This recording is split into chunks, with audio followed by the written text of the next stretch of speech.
have in front of me here a 4-way VGA splitter. This is rated at 200 megahertz.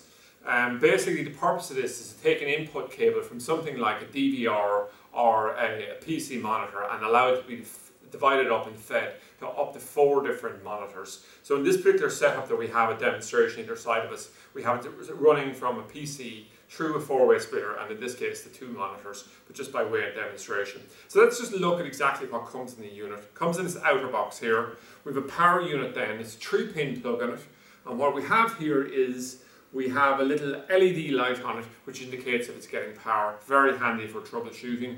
In terms of this, the output on is 5 volts and 1 amp. We have a user manual that's in English. It's the same user manual for both 2, the 4 and the 8-way, but very, very simple. Just gives a quick overview on it.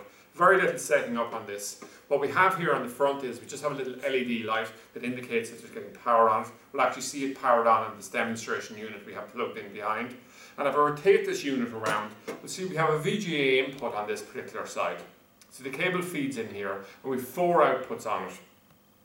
So that's our ability to split it off to 4 different signals. And what we have here then is we have an input here which will either be a 2 amp, or a 5 volt, 1 amp input on it, okay? So in the range that we sell, we'll say, the 200 megahertz sells by some distance the best.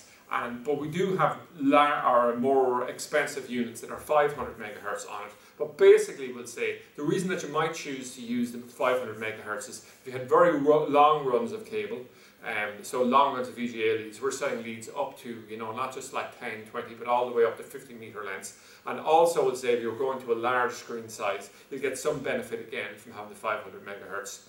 If we just look at what we have in front of me here, I have the 4 cables attached here, which you can see. So we have a single input cable here and we have 2 output cables. Well, we still have 2 ports on the bottom that are free. And the power is running in. And you can see the red LED light. So this PC down below us is feeding to these 2 monitors here. You can see the picture on it's extremely good. So that's it anyway, an overview of the 4-way VGA splitter with 200 megahertz output.